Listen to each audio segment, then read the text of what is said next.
नमस्कार दोस्तों, आपका स्वागत है आपके अपने चैनल स्टडी वाइस ऑफिशियल पर। तो आज की इस वीडियो में हम मध्यकालीन भारत का इम्पोर्टेंट टॉपिक विजयनगर साम्राज्य के बारे में पढ़ेंगे। तो इससे पहले मैंने मध्यकालीन भारत के जो इम्पोर्टेंट टॉपिक थे, जैसे कि भारत पर मुस्लिम आक्रमण और दिल्ली सल्तनत में जो वंश आते हैं, गुलाम वंश, खिलजी वंश, तुगलक वंश, सैयद और लोदी वंश, इन पर मैंने वीडियो बना दी हुई है। अगर आपने ये वीडियो नहीं देखी तो मध्यकालीन भारत की प्लेलिस्ट में जाकर जरूर देख लेना। तो आज हम अगला टॉपिक विजयनगर साम्राज्य के बारे में पढ़ेंगे। तो पहले हम टॉपिक को पूरा पढ़ेंगे और लास्ट में प्रीवियस ईयर क्वेश्चन भी कवर करेंगे। तो इसीलिए आप वीडियो को एंड तक देखिएगा और लास्ट में प्रीवियस ईयर क्वेश्चन जरूर अटेम्प्ट कीजिएगा। तो चलिए बिना देरी किए हुए वीडियो को शुरू करते हैं। तो चलिए वीडियो की शुरुआत करते हैं।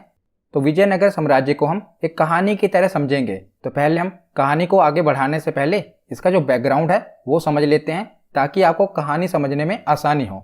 तो सल्तनत काल में हमने पढ़ा था कि दिल्ली सल्तनत के अंतर्गत 5 वंशों ने शासन किया था: गुलाम वंश, खिलजी वंश, तुगलक वंश, सैयद वंश और लोदी वंश। तो सल्तनत काल में अलाउद्दीन खिलजी वह शासक था, खिलजी वंश का शासक था, मैंने आपको पढ़ाया था। तो अलाउद्दीन खिलजी वह शासक था जिसने दक्षिण भारत के अधिकतर क्षेत्रों को दिल्ली सल्तनत के अधीन कर लिया था, पर उसके बाद के शासकों ने दक्षिण भारत में इतना हस्तक्षेप नहीं किया। और इसके फलस्वरूप क्या हुआ कि दक्षिण भारत में 2 नए साम्राज्यों का उदय होता है। कृष्णा नदी के उत्तर में बहमनी साम्राज्य का उदय होता है, जो कि मुस्लिम शासकों द्वारा स्थापित किया गया, और तुंगभद्रा नदी के दक्षिण में विजयनगर साम्राज्य का उदय होता है, जिसे हिंदू शासकों द्वारा स्थापित किया गया। और विजयनगर साम्राज्य और बहमनी साम्राज्य के बीच में जो ये कृष्णा और तुंगभद्रा नदी है ना, इसके जो ये बीच वाला क्षेत्र है, इसे रायचूर दोआब कहते हैं। 2 नदियों के बीच के क्षेत्र को दोआब कहा जाता है। तो ये वाला एरिया रायचूर दोआब कहलाया। और इन दोनों साम्राज्यों के बीच, यानी कि विजयनगर और बहमनी साम्राज्य के बीच, इस दोआब वाले क्षेत्र के लिए युद्ध मचा ही रहा। इनके बीच में इस क्षेत्र के लिए लड़ाई होती रही। इस रायचूर क्षेत्र के बारे में भी आगे हम पढ़ेंगे। आज हम विजयनगर साम्राज्य के बारे में पढ़ रहे हैं और नेक्स्ट वीडियो में हम बहमनी साम्राज्य के बारे में पढ़ेंगे, क्योंकि मध्यकालीन भारत में दक्षिण में मुख्यतः ये 2 ही साम्राज्य थे, एक बहमनी साम्राज्य और दूसरा विजयनगर साम्राज्य, जिसमें से विजयनगर साम्राज्य की स्थापना 1336 में हुई थी, यानी कि पहले हुई थी, और बहमनी साम्राज्य की स्थापना इसके 11 साल बाद 1347 में हुई थी। तो आज हम विजयनगर साम्राज्य के बारे में पढ़ लेते हैं, नेक्स्ट वीडियो में हम बहमनी साम्राज्य के बारे में पढ़ लेंगे। तो अब हम चलते हैं विजयनगर साम्राज्य में। तो विजयनगर साम्राज्य का कार्यकाल 1336 ईस्वी से लेकर 1650 ईस्वी तक रहा। कई किताबों में आप देखेंगे कि 1650 की जगह 1662 या 1648 लिखा होगा, पर जो इसकी शुरुआत है वो हर किताब में 1336 ही लिखी होगी, क्योंकि इसमें मतभेद है। क्या हुआ ना कि जो विजयनगर साम्राज्य है अपने अंतिम समय में ये बहुत ही छोटे क्षेत्र में सीमित होकर रह गया, इसीलिए इसमें कई इतिहासकारों में मतभेद है। और चिंता मत कीजिए, आपसे ये सन नहीं पूछा जाएगा। हाँ, ये जरूर पूछा जाता है कि विजयनगर साम्राज्य की स्थापना कब हुई थी। तो 1336 ईस्वी में इसकी शुरुआत हुई थी, ये आपको याद रखना है। तो 1336 ईस्वी से लेकर 1650 ईस्वी तक विजयनगर साम्राज्य का शासनकाल रहा। तो मध्यकालीन भारत में स्थापित होने वाला ये प्रथम हिंदू राज्य था, विजयनगर साम्राज्य। इसकी स्थापना हरिहर एवं बुक्का नामक 2 भाइयों ने की थी। तो हरिहर और बुक्का नामक 2 भाइयों ने इसकी स्थापना की थी। तो हरिहर और बुक्का कौन थे, थोड़ा इनका बैकग्राउंड समझ लेते हैं कि हरिहर और बुक्का कौन थे। तो दिल्ली सल्तनत में जब तुगलक वंश का शासन था, तो मैंने आपको तुगलक वंश के बारे में पढ़ाया हुआ है। तो तुगलक वंश में एक राजा था मोहम्मद बिन तुगलक। तो इसने क्या किया, दक्षिण भारत पर अधिकार करने के लिए सैन्य अभियान किया। और वर्तमान के जो ये कर्नाटक वाला क्षेत्र है, यहाँ पर एक राज्य था कांपली, और कांपली राज्य पर इसने अधिकार कर लिया मोहम्मद बिन तुगलक ने। और वहां पर उसने 2 सेना नायक हरिहर और बुक्का दोनों भाइयों को गिरफ्तार कर लिया। तो किसने, मोहम्मद बिन तुगलक ने दक्षिण भारत पर सैन्य अभियान किया, और कांपली वाले क्षेत्र में 2 सेना नायक थे हरिहर और बुक्का, इन दोनों को गिरफ्तार कर लिया और इन्हें बंदी बनाकर दिल्ली ले गया। तो दिल्ली ले जाने के बाद मोहम्मद बिन तुगलक ने इन दोनों भाइयों को इस्लाम धर्म को स्वीकार करने के लिए कहा। उसके बाद में क्या हुआ कि कुछ दिनों बाद हरिहर और बुक्का इन दोनों भाइयों ने इस्लाम धर्म स्वीकार कर लिया। और जब इन दोनों भाइयों ने इस्लाम धर्म स्वीकार कर लिया, तब मोहम्मद बिन तुगलक ने इन दोनों भाइयों को रिहा कर दिया, आज़ाद कर दिया और इन्हें कहा कि दक्षिण भारत में जाकर ये दिल्ली सल्तनत का विस्तार करें। यानी कि इन दोनों भाइयों को रिहा कर दिया और मोहम्मद बिन तुगलक ने कहा कि दक्षिण भारत में जाके दिल्ली सल्तनत का विस्तार करें, यानी कि उसके साम्राज्य को आगे बढ़ाएं। पर मोहम्मद बिन तुगलक को ये नहीं पता था कि दोनों भाई रिहा होने के बाद अपना एक स्वतंत्र साम्राज्य की स्थापना कर लेंगे, यानी कि उसे आज़ाद होकर एक नए साम्राज्य की स्थापना कर लेंगे।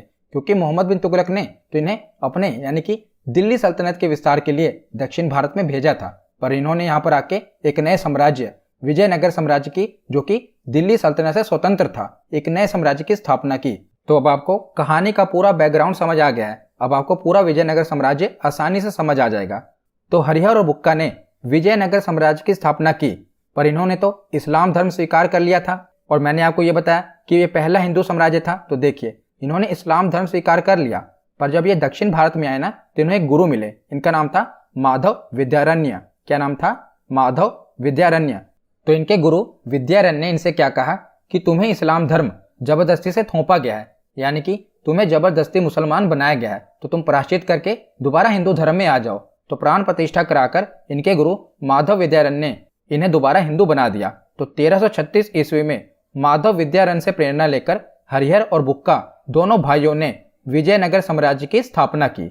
तो पहले विजयनगर साम्राज्य का नाम हम्पी या हस्तिनावती था, पर बाद में ये विजयनगर के नाम से प्रसिद्ध हुआ। तो विजयनगर साम्राज्य पर 4 वंशों ने शासन किया था। जैसे हमने पढ़ा था ना कि दिल्ली सल्तनत पर 5 वंशों ने शासन किया था, उसी प्रकार जो विजयनगर साम्राज्य था ना, इस पर 4 वंशों ने शासन किया था। सबसे पहले संगम वंश ने 1336 ईस्वी से लेकर 1485 ईस्वी तक इस पर शासन किया। सबसे लंबे वक्त तक संगम वंश ने ही विजयनगर साम्राज्य पर शासन किया था।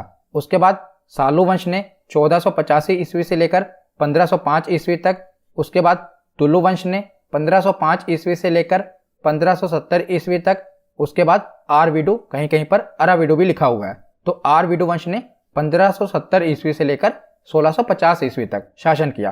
किन वंशों ने? 4 वंशों ने। इसमें से सबसे ज्यादा एग्जाम में 2 ही वंश पूछे जाते हैं, संगम वंश और तुलु वंश। यही दोनों इंपॉर्टेंट भी हैं और इन्हीं को हम डिटेल में पढ़ेंगे। सालू वंश और आरवीडू वंश ये ज्यादा इंपॉर्टेंट नहीं है, यहाँ से प्रश्न भी नहीं बनते। ज्यादा प्रश्न संगम वंश और तुलु वंश से बनते हैं, क्योंकि इनका शासनकाल भी ज्यादा रहा। सबसे ज्यादा संगम वंश का शासनकाल रहा था 1336 ईस्वी से लेकर 1485 ईस्वी तक। तो सबसे पहले हम संगम वंश के बारे में पढ़ेंगे। हमने देखा ना कि विजयनगर साम्राज्य पर 4 वंशों ने शासन किया। तो सबसे पहले किसने शासन किया? संगम वंश ने। और संगम वंश में कौन आएगा? तो हरिहर और बुक्का, क्योंकि इन्होंने ही तो विजयनगर साम्राज्य की स्थापना की। तो सबसे पहले इन्हीं का वंश आया, संगम वंश। तो हरिहर एवं बुक्का ने अपने पिता संगम के नाम पर संगम राजवंश की स्थापना की थी। याद रखेगा, इन्होंने अपने पिता संगम के नाम पर इस वंश की स्थापना की, संगम वंश। और इसका शासनकाल संगम वंश का 1336 ईस्वी से लेकर 1485 ईस्वी तक रहा। तो सबसे पहले इसके शासक बने हरिहर। 1336 ईस्वी से लेकर 1356 ईस्वी, यानी कि 20 वर्षों तक विजयनगर साम्राज्य पर हरिहर ने शासन किया। तो संगम वंश का प्रथम शासक हरिहर प्रथम था। इसने अनेगुंडी को अपनी राजधानी बनाया था। इसने पहले सबसे अनेगुंडी को अपनी राजधानी बनाया, पर बाद में 17 वर्ष के शासन के बाद विजयनगर को इसने अपनी राजधानी बना दिया और इसी नगर के नाम पर विजयनगर साम्राज्य का नाम पड़ा। तो सबसे पहले इसने अनेगुंडी को बनाया था, पर जो अनेगुंडी राजधानी थी ये नदी के किनारे पर होने के कारण बाढ़ के चपेट में आ जाती थी। इसीलिए अनेगुंडी से इसने अपनी राजधानी विजयनगर को बना दिया और विजयनगर के नाम पर ही इस पूरे साम्राज्य का नाम पड़ गया विजयनगर साम्राज्य। तो उसके बाद आगे है कि 1346 ईस्वी में हरिहर ने होयसल राज्य को विजयनगर में मिला लिया। ये आप देख रहे हैं, ये वाला क्षेत्र है होयसल राज्य। तो इसने इसे विजयनगर साम्राज्य में मिला लिया, क्योंकि अभी विजयनगर साम्राज्य की शुरुआत हुई है ना। धीरे धीरे आप देखेंगे ये पूरा क्षेत्र विजयनगर साम्राज्य के अंतर्गत आ जाता है, पर धीरे धीरे ही ये साम्राज्य विस्तारवाद की ओर बढ़ रहा था। तो इसने सबसे पहले होयसल राज्य को अपने में मिला लिया। उसके बाद आगे हम देखेंगे नेक्स्ट वीडियो में कि 1347 ईस्वी में बहमनी साम्राज्य की स्थापना हो जाती है। तो बहमनी साम्राज्य की स्थापना के बाद क्या हुआ? तो जो ये बहमनी साम्राज्य है ये कृष्णा नदी के उत्तर वाला क्षेत्र है। तो उत्तर में अब तो विस्तार होना मुश्किल है, इसीलिए दक्षिण में विजयनगर साम्राज्य ने अपना विस्तार किया। तो 1356 में क्या होता है कि हरिहर प्रथम की मृत्यु हो जाती है। तो हरिहर प्रथम की मृत्यु के बाद जिसका भाई था बुक्का, तो बुक्का प्रथम 1356 ईस्वी से लेकर 1377 ईस्वी तक इसने विजयनगर पर शासन किया। तो हरिहर प्रथम के बाद उसका भाई बुक्का शासक बना और इसने मदुरई को जीतकर विजयनगर साम्राज्य में मिला लिया। इसके भाई ने होयसल को जीता था और इसने मदुरई को जीत लिया और विजयनगर साम्राज्य में मिला लिया। और इसने अपना एक राजदूत चीन भी भेजा था। किसने? बुक्का प्रथम ने। और इसने वैदिक धर्म को प्रोत्साहन दिया था और इसी उपलक्ष्य में वेद मार्ग प्रतिष्ठापक की उपाधि धारण की थी बुक्का प्रथम ने। किसने धारण की थी? एग्जाम में पूछा गया है कि किसने वेद मार्ग प्रतिष्ठापक की उपाधि धारण की थी। तो बुक्का प्रथम ने यह उपाधि धारण की थी। तो बुक्का प्रथम के बाद उसका पुत्र हरिहर द्वितीय इसका अगला शासक बनता है। तो आप कई बार सोचते होंगे ना कि ये नाम कैसे हैं कि हरिहर प्रथम, हरिहर द्वितीय, ये प्रथम और द्वितीय क्यों लगा होता है? तो मैं आपको बताता हूँ। इतिहासकारों ने क्या किया, जब ये राजा थे तो उन्होंने अपने नाम के आगे प्रथम और द्वितीय नहीं लगाया था। इतिहासकारों ने समझने की दृष्टि से प्रथम और द्वितीय लगा है, क्योंकि क्या होता है कि एक ही वंश में सेम नाम के अलग अलग राजा होते हैं। जैसे आप देख रहे हैं, इसका नाम है हरिहर, इससे पहले भी हरिहर नाम था जिसने संगम वंश की स्थापना की थी। तो इतिहासकारों ने क्या किया, क्रम के हिसाब से जो पहले आया उसके आगे प्रथम लगा दिया, उसके बाद में जो आया उसके आगे द्वितीय लगा दिया। यानी कि सेम नाम के जो शासक होंगे ना, जो पहले आएगा उसके आगे प्रथम लग जाएगा, जो उसके बाद में आएगा उसके आगे द्वितीय लग जाएगा, उसके बाद जो आएगा उसके आगे तृतीय लग जाएगा। तो पहले इनके नाम के आगे, तो इन्होंने अपने नाम के आगे ये नहीं लगाया होता। इतिहासकारों ने समझने की दृष्टि से इनके नाम के आगे प्रथम, द्वितीय या तृतीय लगाया होता है। तो जैसे ये पहले हरिहर प्रथम था, उसके बाद दोबारा हरिहर नाम का राजा बन गया, तो इसके नाम के आगे द्वितीय लग गया। तो हरिहर द्वितीय का शासनकाल 1377 ईस्वी से लेकर 1404 ईस्वी तक रहा। तो ये बुक्का प्रथम का पुत्र था। उसके बाद अगला शासक बना और इसने शासक बनते ही महाराजा धीराज की उपाधि धारण कर ली। इसके पिता ने कौन सी उपाधि धारण की थी? वेद मार्ग प्रतिष्ठापक। और इसने कौन सी उपाधि धारण की? महाराजा धीराज। और हरिहर द्वितीय ने कनारा, मैसूर, तिरुचिरापल्ली, कांची आदि प्रदेशों पर विजय प्राप्त की और विजयनगर साम्राज्य को दक्षिण की ओर और विस्तृत कर दिया। और बहमनी सुल्तानों के कई बड़े आक्रमणों को इसने विफल किया और उन्हें भी हरा दिया। और इसकी सबसे बड़ी सफलता पश्चिम में बहमनी राज्य से बेलगांव और गोवा छीनना था। तो इसने बहमनी राज्य से बेलगांव और गोवा छीन लिया और उसे भी विजयनगर साम्राज्य में मिला लिया। किसने? हरिहर द्वितीय ने। और यही नहीं, अभी और सुनिए, इसने श्रीलंका के राजा से भी कर वसूल किया था। तो इसने श्रीलंका के राजा से भी कर वसूल किया था। इसके मतलब इसने अपना विस्तार श्रीलंका तक बढ़ा दिया था। तो इसके बाद जाहिर सी बात है नौसेना भी रही होगी।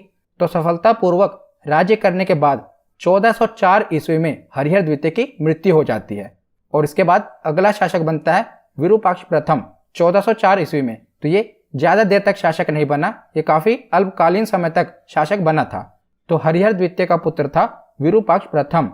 तो 1404 ईस्वी में पिता की जब मृत्यु हुई तो उसके बाद उसके पुत्र विरूपाक्ष प्रथम को सिंहासन पर बैठा दिया गया और राजगद्दी पर अधिकार करने के बाद शीघ्र ही विरूपाक्ष प्रथम अपने ही भाई बुक्का द्वितीय के द्वारा अपदस्थ कर दिया गया। यानी कि इसके भाई ने ही इसको हटा दिया और राजगद्दी पर इसका भाई बैठ गया। कौन था? बुक्का द्वितीय। बुक्का द्वितीय भी ज्यादा देर तक शासन नहीं कर पाया। 1404 ईस्वी से लेकर 1406 ईस्वी तक बुक्का द्वितीय ने शासन किया और बुक्का द्वितीय केवल 2 वर्षों तक ही शासन कर सका। उसके बाद अगला शासक बना देवराय प्रथम। ये इंपॉर्टेंट है। इसने 1406 ईस्वी से लेकर 1422 ईस्वी तक शासन किया और हरिहर द्वितीय के बाद विजयनगर साम्राज्य का वास्तविक ये उत्तराधिकारी था, क्योंकि हरिहर द्वितीय के बाद जो 2 शासक बने थे, दोनों उसके बेटे थे, विरूपाक्ष प्रथम और बुक्का द्वितीय। ये ज्यादा देर तक शासन नहीं कर सके, तो वास्तविक उत्तराधिकारी बना देवराय प्रथम। इसे अपने शासनकाल में बहमनी सुल्तान फिरोज शाह के आक्रमण का सामना करना पड़ा था और फिरोज शाह बहमनी ने इसे हरा दिया था। तो फिरोज शाह बहमनी से पराजित होने के कारण देवराय प्रथम ने अपनी पुत्री का विवाह फिरोज शाह के साथ कर दिया। तो जो बहमनी साम्राज्य का राजा था ना, फिरोज शाह बहमनी, इसके समकालीन वो राजा था फिरोज शाह बहमनी। तो उसने क्या किया, इसको हरा दिया। तो हारने के बाद देवराय प्रथम ने अपनी पुत्री का विवाह फिरोज शाह बहमनी से कर दिया और देवराय प्रथम ने राज्य में सिंचाई की सुविधा के लिए तुंगभद्रा नदी पर बांध बनवाया था और वहां से नहरें निकलवाई थी। तो इसने जनता के लिए बहुत अच्छे काम किए थे। और इसके शासनकाल में ही इटली का यात्री निकोलो कोंटी 1420 ईस्वी में विजयनगर की यात्रा पर आया था। तो ये पूछा गया है कि निकोलो कोंटी किसके शासनकाल में विजयनगर आया था? तो देवराय प्रथम के शासनकाल में। और देवराय प्रथम के दरबार में प्रसिद्ध तेलुगु कवि श्रीनाथ थे। तो श्रीनाथ किसके दरबारी कवि थे? देवराय प्रथम के। तो 1422 ईस्वी में देवराय प्रथम की मृत्यु हो जाती है।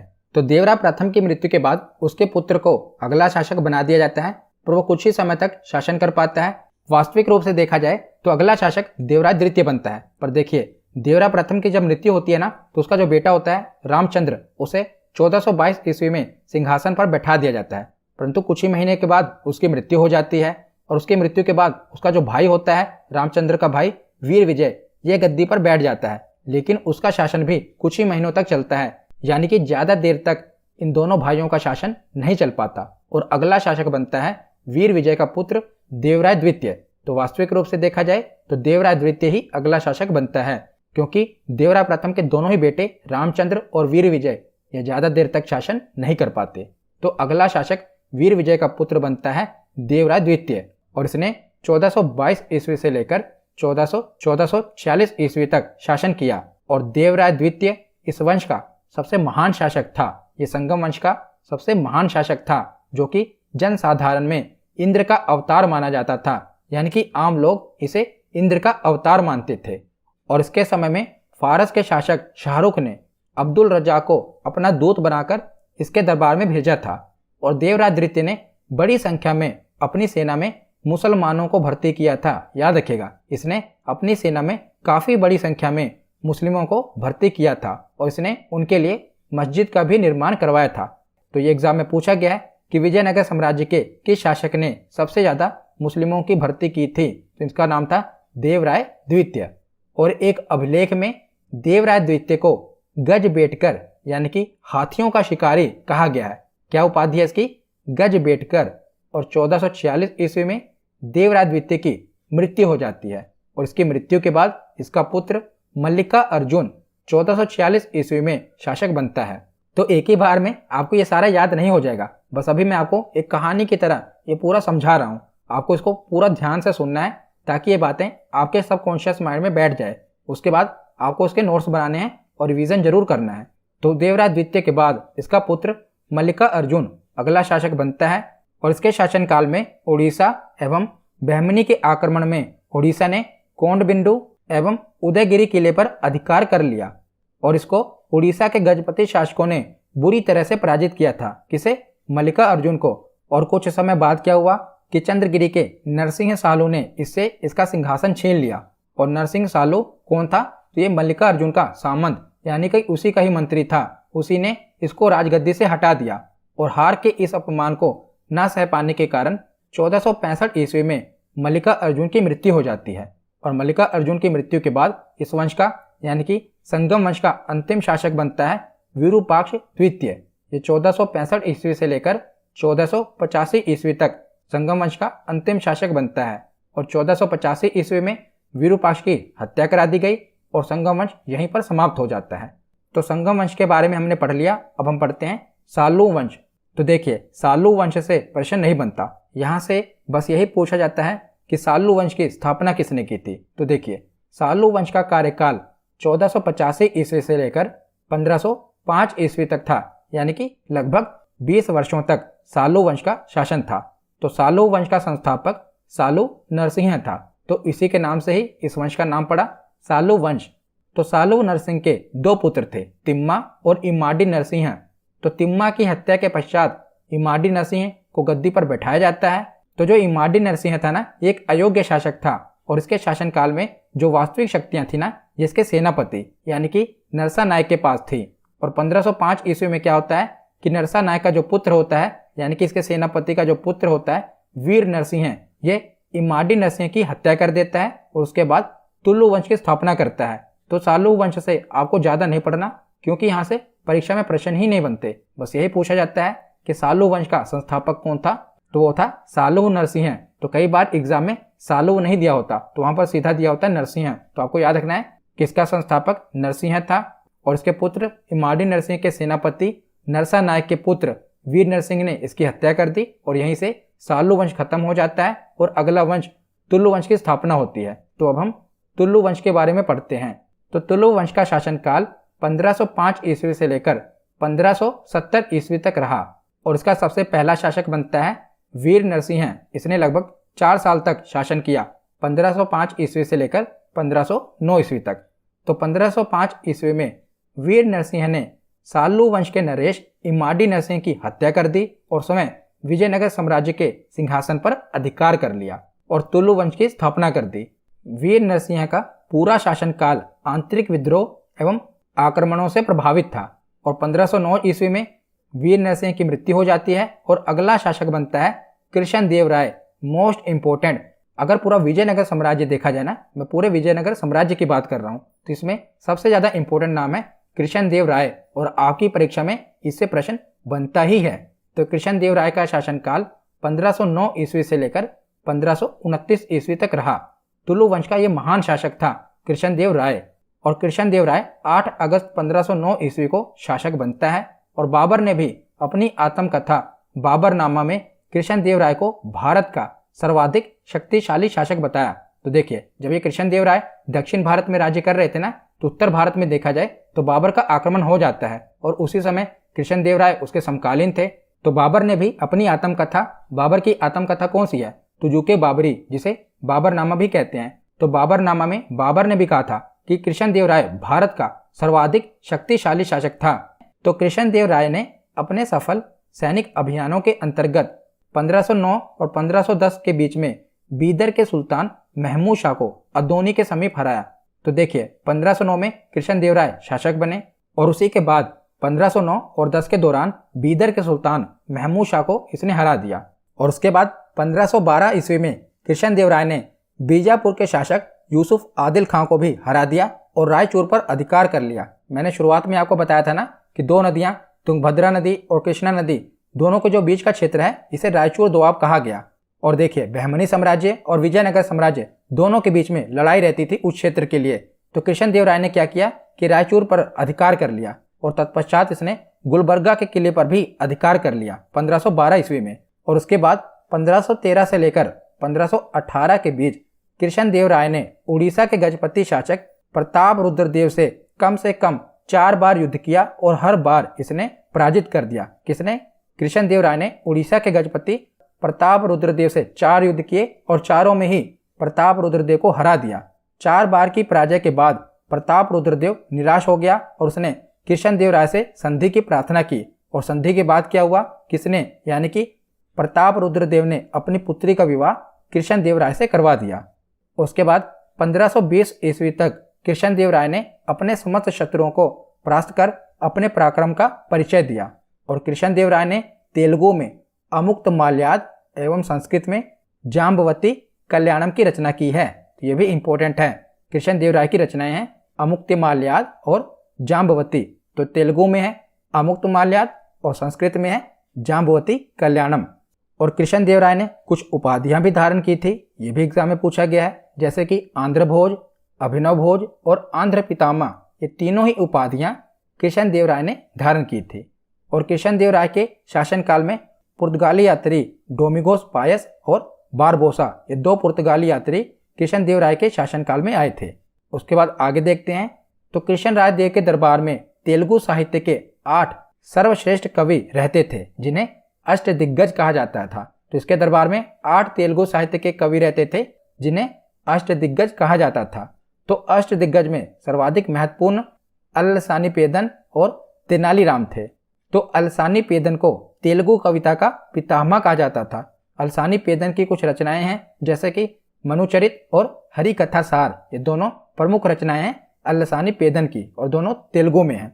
और तेनालीराम की भी एक रचना है जो कि एग्जाम में पूछी गई है, पांडुरंग महात्म्यम। ये किसकी रचना है?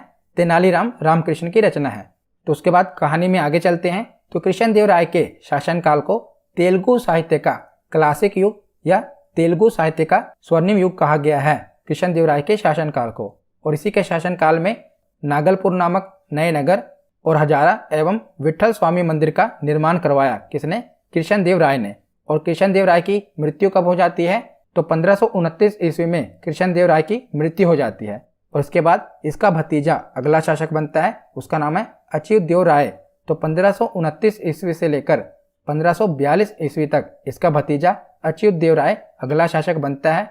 और इसने कुछ ऐसा काम नहीं किया कि जो हम पढ़ें, पर हाँ, इसके शासनकाल में एक पुर्तगाली यात्री भारत आता है, नूनिज, याद रखिएगा, नूनिज इसी के शासनकाल में विजयनगर में आता है। उसके बाद तुलु वंश का अंतिम शासक बनता है, उसका नाम था सदाशिव राव। 1542 ईस्वी से लेकर 1570 ईस्वी तक इसने शासन किया। तो अंतिम शासक है सदाशिव राव और ये काफी अयोग्य शासक था। इसका एक सेनापति था राम राय।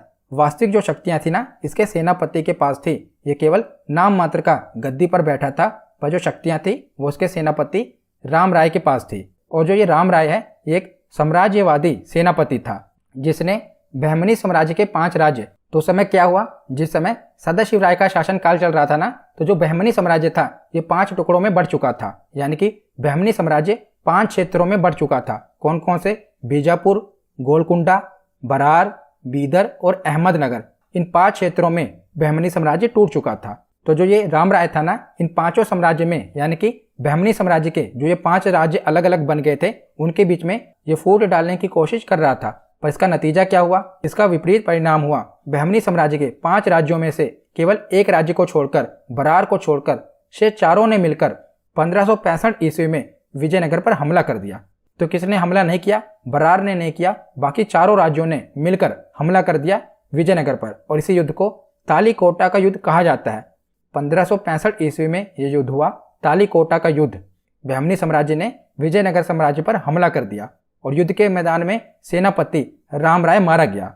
और सदाशिव राय ने क्या किया? अपना अगला सेनापति तिरुमल को बना दिया और तिरुमल ने ही सदाशिव राय की हत्या कर दी और यहीं से एक नए वंश आरवीडू वंश की स्थापना होती है। तो क्या हुआ देखो, सदाशिव राय का सेनापति युद्ध में मारा जाता है, वो एक अगला सेनापति नियुक्त करता है तिरुमल को, और तिरुमल क्या करता है? वो अपने ही राजा यानी कि सदाशिव राय की हत्या कर देता है और वहीं से एक नए वंश की शुरुआत होती है, आरवीडू वंश की। तो आरवीडू वंश से ज्यादा प्रश्न नहीं बनते, बस यही याद रख लेना इसकी स्थापना किसने की थी।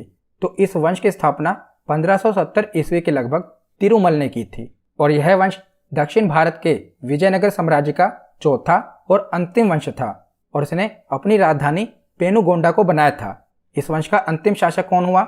श्रीरंग तृतीय इस वंश का अंतिम शासक हुआ। और इसी के शासन काल में क्या हुआ, जो विजयनगर साम्राज्य था ना, ये छोटे छोटे टुकड़ों में बट गया।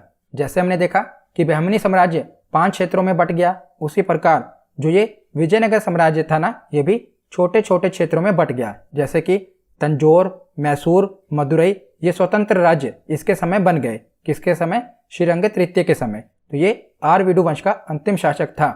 आरवीडू वंश का संस्थापक था तिरुमल और अंतिम शासक था श्रीरंग तृतीय। तो विजयनगर साम्राज्य के बारे में हमने पढ़ लिया। अब हम देख लेते हैं कि विजयनगर साम्राज्य का प्रशासन व्यवस्था कैसे थी।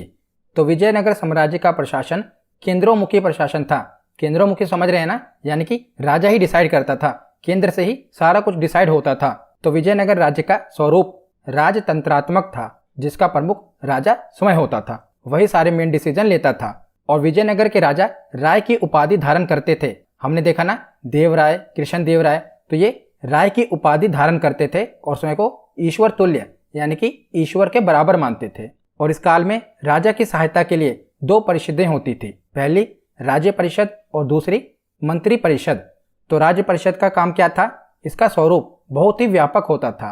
राजा इसी की सलाह पर नीतियों को बनाता था और इसकी स्थिति औपचारिक अधिक होती थी, यानी कि जो ऑफिशियल रूप से जितना भी काम होता था ना, ये राज्य परिषद के डिसीजन पर ही होता था। जैसे आज हम देखते हैं ना कि कैबिनेट मंत्री होते हैं, उसी प्रकार समझ लीजिए ये राज्य परिषद था। इसका काम क्या था? ये राजा को सलाह देता था और राजा इसी की सलाह पर काम करता था। राज्य परिषद के बाद आता है मंत्री परिषद। तो इसका स्वरूप छोटा होता था, जिसमें कुल 20 सदस्य होते थे। इसमें प्रधानमंत्री, उपमंत्री और विभागों के सदस्य होते थे। इसमें विद्वान, राजनीति में निपुण 50 से 70 वर्ष आयु वाले निपुण व्यक्तियों को इसका सदस्य बनाया जाता था और इसका अध्यक्ष महाप्रधानी, जिसे प्रधानमंत्री कहा जाता था, ये होता था। और राजा और युवराज के बाद जो अगला स्थान होता था ना, इसी प्रधानमंत्री का होता था। यानी कि सबसे टॉप पर तो राजा होगा, राजा के बाद उसका जो युवराज है, उसका जो उत्तराधिकारी वो आएगा। उसके बाद जो तीसरे नंबर पर रैंक होती थी वो प्रधानमंत्री यानी कि महाप्रधानी की होती थी, जो कि मंत्री परिषद का हेड होता था। तो आपको समझ आ गया ना कि उस समय शासन कैसे चलता था। उसके बाद आगे है भू राजस्व व्यवस्था। तो विजयनगर साम्राज्य में राजकीय आय का मुख्य स्रोत भू राजस्व था, जिसे शिष्ट कहा जाता था। और भू राजस्व भूमि की उपज के आधार पर ही निर्धारित किया जाता था। और सामान्यतः ये जो टैक्स लगता था ये 1/3 से लेकर 1/4 के बीच था। और 16वीं शताब्दी के मध्य में सदाशिवराय के काल में नाइयों को व्यापारिक कर से मुक्त कर दिया गया था, यानी कि सदाशिवराय के समय पर नाइयों से कोई कर नहीं लिया जाता था। तो यहाँ पर हमारा थ्योरी सेक्शन कंप्लीट होता है। अब हम प्रीवियस ईयर क्वेश्चन देखते हैं। सबसे पहला प्रश्न है, विजयनगर साम्राज्य की स्थापना कब हुई थी? तो विजयनगर साम्राज्य की स्थापना हुई थी 1336 ईस्वी में। ऑप्शन ए इसका सही जवाब होगा। अगला प्रश्न है, निम्नलिखित में से विजयनगर राज्य का प्रथम राजवंश कौन सा था? तो विजयनगर राज्य का प्रथम राजवंश था संगम राजवंश। ऑप्शन बी इसका सही जवाब होगा। अगला प्रश्न है, इतालवी यात्री यानी कि इटली के यात्री निकोलो दा कोंटी ने किस विजयनगर सम्राट के शासनकाल में विजयनगर की यात्रा की थी? तो निकोलो दा कोंटी किसके शासनकाल में विजयनगर आए थे? तो इसका सही जवाब है देवराय प्रथम के शासनकाल में। ऑप्शन ए इसका सही जवाब होगा। अगला प्रश्न है, सूची 1 को सूची 2 से सुमेलित कीजिए। तो सूची 1 में वंश दिए हुए हैं और सूची 2 में उसके संस्थापक दिए हुए हैं, तो आपको इसका सही मिलान करना है। तो देखिए, संगम वंश के संस्थापक थे हरिहर और बुक्का, सालू वंश के संस्थापक थे सालू नरसिंह, तुल्लु वंश के संस्थापक थे वीर नरसिंह और आरवीडू वंश के संस्थापक थे तिरुमल। तो इसका सही जवाब इसके आमने सामने ही दिया हुआ है, ए का 1, बी का 2, सी का 3 और डी का 4। इसका सही जवाब होगा ऑप्शन ए। अगला प्रश्न है, विजयनगर किस नदी के तट पर स्थित है? तो विजयनगर तुंगभद्रा नदी के तट पर स्थित था। इसका सही जवाब है ऑप्शन डी। अगला प्रश्न है, कृष्णदेवराय किसके समकालीन थे? तो कृष्णदेवराय किसके समकालीन थे? बाबर। ऑप्शन सी इसका सही जवाब होगा। उसके बाद है, हरिहर एवं बुक्का ने किस संत के प्रभाव में आकर विजयनगर राज्य की स्थापना की? उसका नाम क्या था? तो संत का नाम था माधव विद्यारण्य। इसका सही जवाब होगा ऑप्शन ए। उसके बाद अगला प्रश्न है, गोलकुंडा कहाँ अवस्थित है? तो गोलकुंडा वर्तमान के हैदराबाद में अवस्थित है। ऑप्शन बी इसका सही जवाब होगा। अगला प्रश्न है कि सर्वाधिक मुस्लिमों को सेना में नियुक्त करने वाला विजयनगर का प्रथम शासक कौन था? तो किसने सर्वाधिक मुस्लिमों को अपनी सेना में नियुक्त किया था? तो इसका सही जवाब क्या होगा? ऑप्शन बी देवराय द्वितीय ने। उसके बाद आगे है कि विजयनगर के किस शासक की उपाधि गजबेतकर थी? तो किसने गजबेतकर की उपाधि धारण की थी? इसका सही जवाब होगा ऑप्शन बी देवराय द्वितीय ने। आज का आखिरी प्रश्न है कि इसमें से किसे आंध्र भोज भी कहा जाता है, यानी कि किसकी उपाधि आंध्र भोज थी? तो कृष्णदेव राय ने आंध्र भोज उपाधि धारण की थी। इसका सही जवाब होगा ऑप्शन ए। तो आज की ये वीडियो यहीं पर खत्म होती है। कैसी लगी ये वीडियो कमेंट सेक्शन में जरूर बताना। धन्यवाद।